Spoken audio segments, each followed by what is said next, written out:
Damn! What's up, everybody? Dragon Ball Xenoverse 2 was a huge step from Dragon Ball Xenoverse 1 when you really consider all the changes that happened. From adding a new hub world to actually changing a bunch of the core mechanics like adding stamina breaks, step vanishes, etc, etc, etc. So we could only hope that with Dragon Ball Xenoverse 3 we get an even bigger step from Xenoverse 2. Instead of doing a ridiculous, kind of pointless introduction for this video, let's just jump right in on 10 things Dragon Ball Xenoverse 3 need. These are not in order, by the way, just 10 things. Number 1, more customization. Now this one is pretty obvious. What separates Dragon Ball Xenoverse from a lot of other Dragon Ball games, almost every other Dragon Ball games with the exception of Ultimate Tenkaichi, is being able to customize, creating your own character in a unique world and taking them through the story. Now in comparison to other Dragon Ball games, again, Ultimate Tenkaichi, we have a lot more customization options with our custom created characters. However, compared to other games which allow you to create your own character,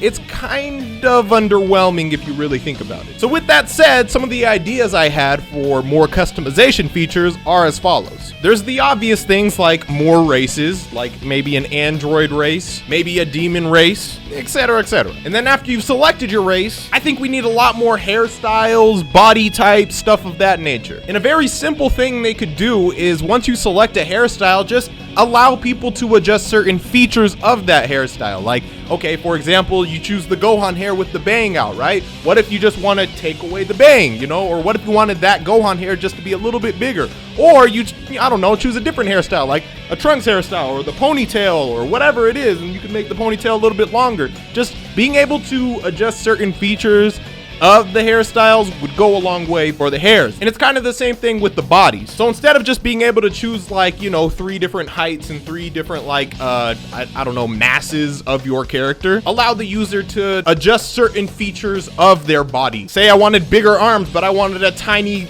body, or I wanted thunder thighs and a skinny top. I don't know. Just allow us to do stuff like that. Or I wanted big old traps. I don't know. And I know it may seem like it'd be a little bit too much to implement, blah, blah, blah, but this is Xenoverse 3. Try it. Try to make it happen. In customization, there's just so many things that I could say with the customization alone that it's kind of hard to just wrap it into, you know, it's just number 1. But I might have wanted to save this for number 10. I don't know. 2 other quick things for customization. Fight styles. Instead of just having like, oh, all male Earthlings fight the same. Oh, all female Earthlings fight the same. All male Saiyans fight the same, etc., etc. Instead of having that, I think it would be cool if races could have like different fighting styles based on maybe your training or your mentor. So for example, maybe all Saiyans start with like that same base fighting style, and I'm talking about like combo strings. You know how Saiyans do the chop chop, kick kick kick. I played too much Xenoverse. And male Earthlings have their square triangle, the up kick. What if you were under a certain instructor, you could kind of adapt their fight style? I don't know how that would work completely, but let's say for example, I don't know, you train with Vegeta, then you get Vegeta's combos, or at least one string, like maybe just the square string, or which is the light string, or maybe just the triangle string, which is the heavy string. I think that would be cool. And lastly, because I just want to make this customization as fast as possible, I spent way too much time on it, but you could go on and on with the customization. That's the thing. Custom attacks. What if there was a whole new interface where you could take, I don't know, a base attack and adjust certain features and even the name of the attack? That would add an entirely new dimension to your character if you have your own unique attacks. Like, I understand you want to learn and master all these other characters' attacks, which is cool and all, and you could still have them, but what if you could just have you could select like, oh, I want this to be a ball attack, like a blast, or I want this to be a beam style attack, and then you can choose like the color of the attack. Do you want this attack to have electricity? Does it take 2 key bars, which will adjust the strength of it? Stuff like that. And then you get to name it. It might be kind of tough to name because people will name it inappropriate things. So what they could do is just have like preset, you know, maybe name one to be, you get to select, like there's Death, there's Kamehame, there's Gallic, and you get to choose that, and then you choose the second part, which is like Blast or Cannon or Gun or whatever it is, and then that's how you create your own unique blast. Or maybe every character could just have, I don't know. Cool idea, right? Anyways, let's go to number 2. Now this one should be obvious, but a stable netcode. This is the thing that every Dragon Ball Xenoverse player has been preaching from day 1. Can we please get a stable netcode. All right, and what I mean by that is you're gonna have to invest more money in the netcode pretty much, because it's pretty obvious to tell. The way it seems when we're playing Dragon Ball Xenoverse is, I don't know, there's a bunch of hamsters running on a circle, and that's what's generating the netcode. All right, obviously you get the point. It's not very good. Even in the best circumstances, if you have the best connection, there's combos that just don't work online, and it's unacceptable. And the way that they need, I don't know how they're gonna go about it, so I can't get too technical in it, but if the simple square combo for a Saiyan doesn't work online and it works offline, and it's been that way since Xenoverse was released, Xenoverse 2, up till now, there's a problem. There's a problem. It's the square combo for the most selected race in the game doesn't work, and it's never worked. So the only advice I could give for that on the Dimps end, when you're testing this, I want you to take it offline, see what works offline, and make sure those things that work offline work in an online environment.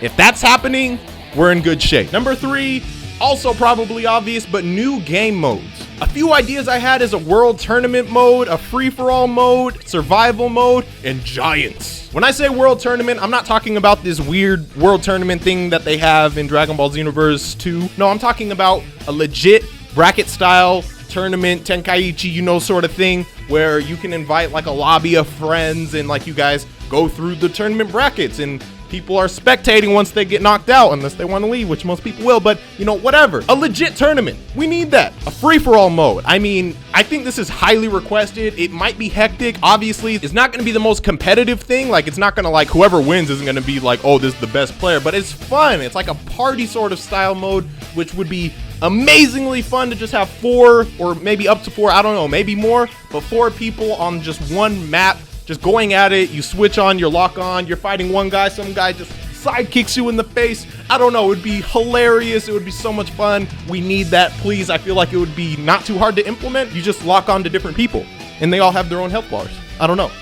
Simple, right? Maybe? I don't know. Survival mode. Endless waves of enemies coming at you. Start easy. Maybe it starts with Cybermen, depending on which survival mode selection you chose. Maybe you chose one on Namek, and then it starts with like Frieza soldiers. And then the enemies progressively get stronger. Maybe it's not endless. Maybe it goes up to like 50 waves, but then like it gets ridiculously hard, and then people can see how far they can get. Maybe you have a high score system with that. I don't know. Maybe high score per character. Like if you, like all the Goku users, you could see which Goku user got the furthest on whichever survival mode. And then there's a separate thing for a CAC, because CACs will probably find some way to, like, you know, really get far. But I don't know, it'd be a lot of fun. And then giants. When I say giants, I mean have a mode where like the player gets to control the giant. So I'm talking, you know, let's say I'm playing with a couple of my friends or 3 of my friends, and one of us has to be the giant, and then we fight up against, you know, the 3 non-giant characters. So I'm grade 8 Vegeta, a friend is Goku, a friend is Krillin, a friend is Kid Gohan. Man, I could spend so much time on each one, but let's just go on to the next one. Those are a few game modes. Up next, new characters. Also pretty obvious, but I mean, it's worth saying. Dragon Ball Xenoverse 3,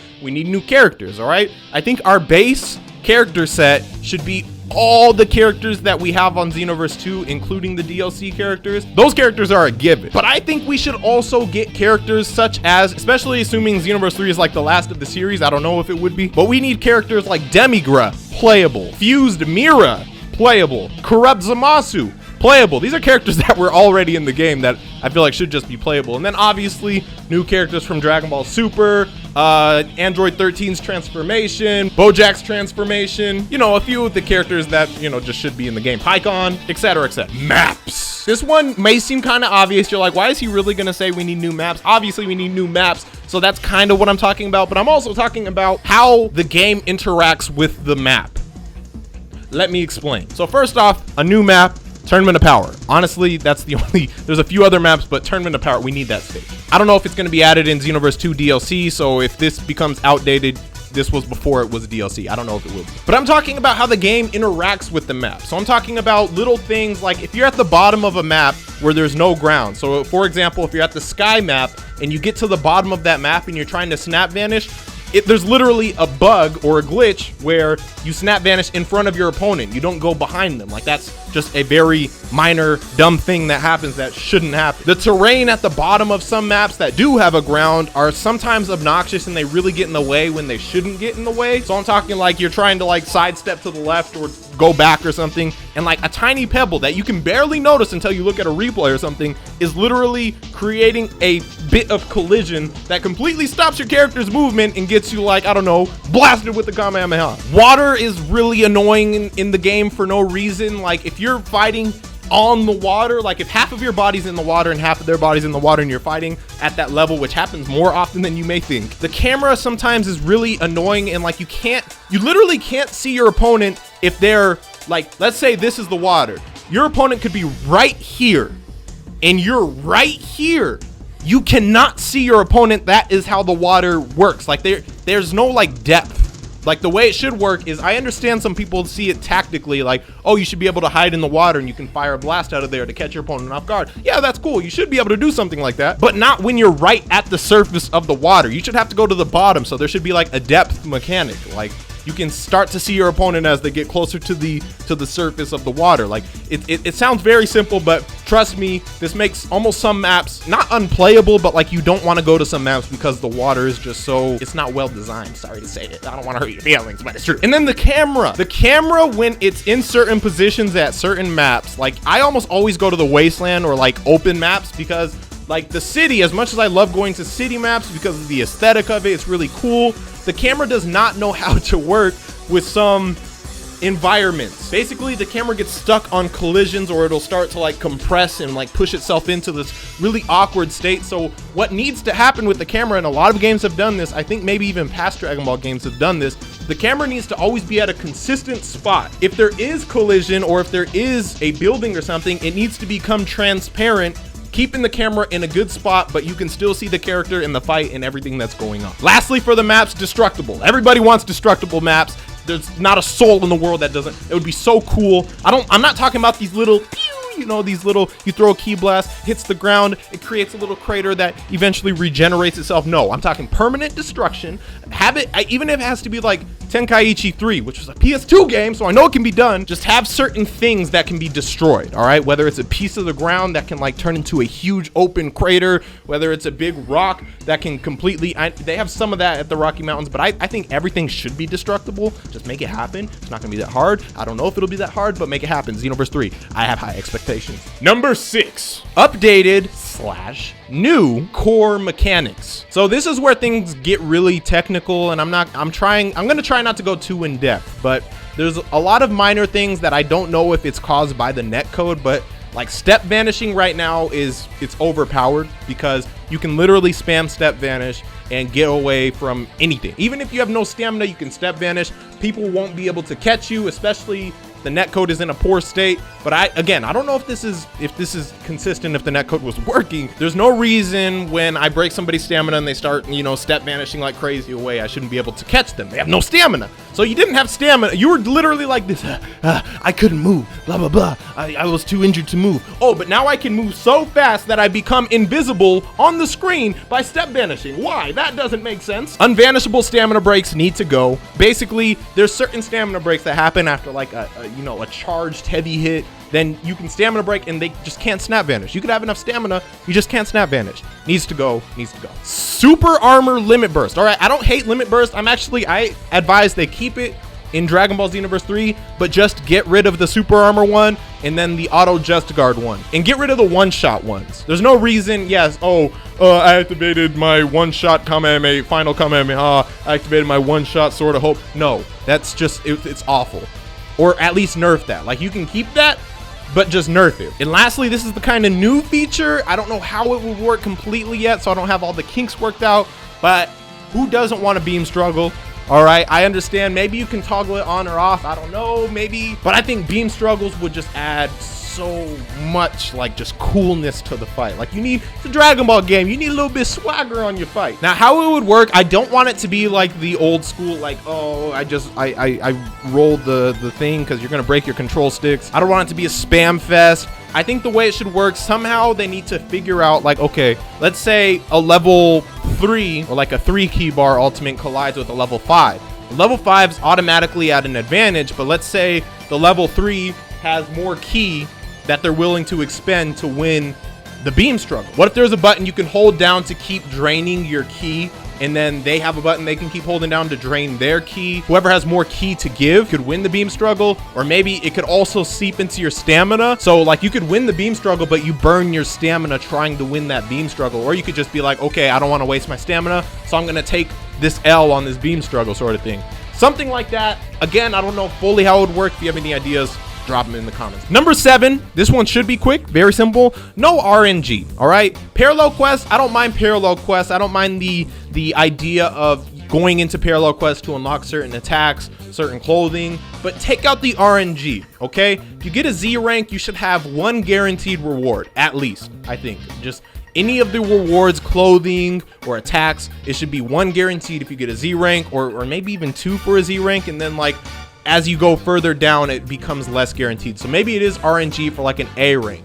Maybe it's a tiny bit RNG for an S rank, but you're still guaranteed maybe to get 1 thing. I don't know, but there needs to be some sort of guarantee that you have when you go into a parallel quest that you will get, and you'll get something if you do it right. There's no reason you should get a Z rank 10 times on 1 mission and not get 1 attack. That is ridiculous. It's not fun. It's not a good idea. Stop it. Number 8, rankings. So rankings is a weird one because it includes a few things, particularly boosters and rage quitters. So what demotivated a lot of people from actually trying to climb the ranks in Dragon Ball Xenoverse in the ranked environment is the fact that there is people who can kind of cheat their way to the top, whether it be through boosting, which is essentially you have 2 consoles. It's very complicated, but let's just say there's a way that you could continuously fight the same person who is in a lot of cases like a good friend of yours or yourself, and you can kind of cheat the system by gaining points that way and putting yourself at the top. Get a life, right? Don't let 2 people fight the same person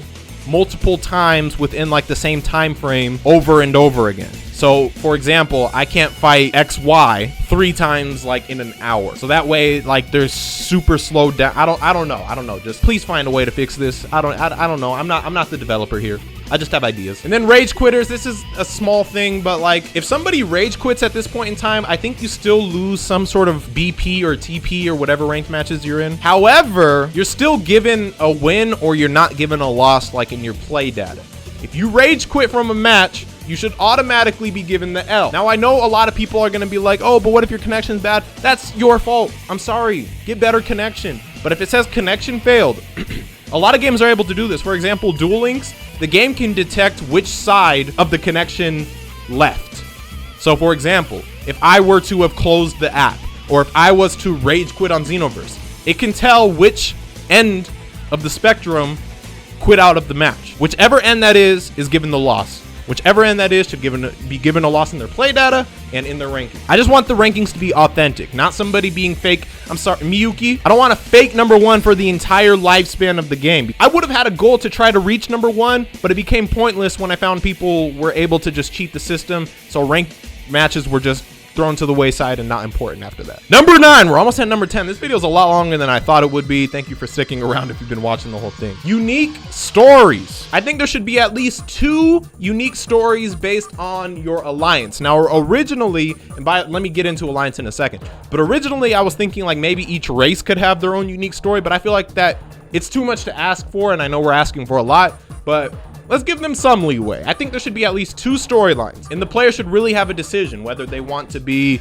on the good side or the bad side. So in Xenoverse 3, or let's use Xenoverse 2 for example, what if you were able to join Toa and Mira as an option, and then your fights would be a lot different from somebody who chose to be, you know, with the Time Patrol? I think it would be really cool to have something like that because it adds 2 new storylines. That's where you can get replayability. And speaking of replayability, I don't think you should ever have to repeat the story mode. What I mean by this is if I complete the story mode as, let's say, the good side as a Saiyan, just because I create a Namekian, I shouldn't have to repeat the story if I don't want to. I can. I shouldn't be required to get all the characters I unlocked on 1 account. So pretty much, if whatever progression you get in terms of unlocks, you should get those unlocks for every single character. So if I unlock all the characters on my primary account, every other character should have all of the characters, all the things that I've unlocked. But if there's 2 story modes, let's say you complete the good guy story mode with your first character. On the next character, you can either repeat the good guy story mode if you want, it's a selection, or you will have to do the evil story mode. But then once you complete the evil story mode, then it's just always a choice. You never have to repeat it if you don't want to, because that's ridiculous. I don't like that I have to do that every time I want to create a new character. Sometimes I just want to create a new character. I don't want to relive the story mode. Last but not least, number 10, and this is going to be kind of simple, maybe underwhelming. Maybe I should have started number 1 as number 10, but match settings. Right now, match settings, they're kind of limited. Like if you want to do with limitations, you can't really adjust anything. But then if you do without limitations, you can have a time limit. You can turn items off and on, etc., etc. But I think there should be more. You should be able to change the music per match. It's a very simple mechanic, but for some reason they never allowed that. Every single time you go into a match, you should be able to select the song. You should be able to adjust the time for any match that you do, whether it's with limitations or without. There needs to be a cast only option or a created character only option when you're setting up a match. One of the more frustrating things is when you're trying to give a cast character or an original character a try to run into like these overpowered CACs over and over again. I mean, I can make short work of them, but there's a lot of times when you just want to have, you know, one of the original cast going up against one of the original cast. You should be able to set whether it's a cast only room or a CAC only room, because there's a lot of players that I know, and I think that they're going to be very happy that I'm mentioning this, that only like to play cast characters. They don't want to deal with the CAC thing, because a lot of times CACs can be a little overpowered. There's a lot of things that they can do. They can customize themselves to a crazy extent, but cast characters seem to be more balanced with one another. Usually, not always, but sometimes. Health.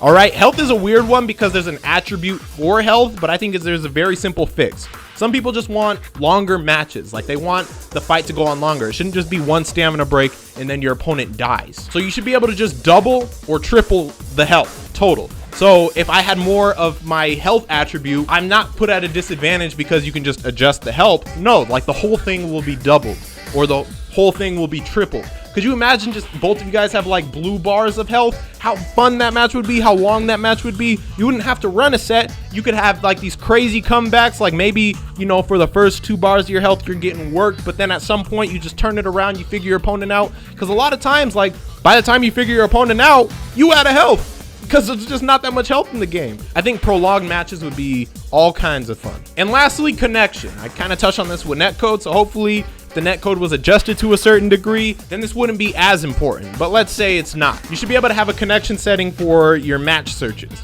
So let's say I want 2 bars or above, or I want 3 bars or above, or me, I would have high standards, 4 bars of connection or above. And if only, I don't think they could do this, but it would be very cool if you could just be like, it needs to be a wired connection. I don't want to face any Wi-Fi boys, you know what I mean? Like I just want them to be these clean, hardwired connections. I don't know. That I don't even know if any game has that, but that'd be cool. Anyways, there's so much I could say. Obviously, I honestly didn't know how long this video would be, but as you can see, I love the game. I still play the game, and I'm very passionate about the game. So I could only hope that Dragon Ball Xenoverse 3 takes at least some of this. I mean, they speak Japanese at Dimps, but hopefully Bandai, I don't know. I have connection with Bandai, so I'm gonna try to make sure they see this, but it's very hard to, I don't know.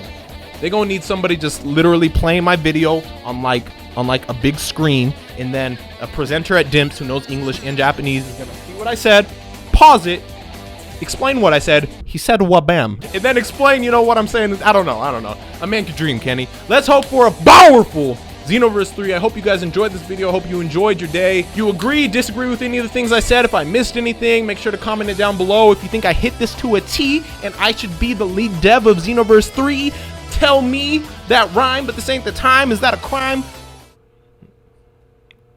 Now I'm silent like a mime. Thank you guys so much for watching. I will see you guys in the next one. And with that, I just have 2 more words to say.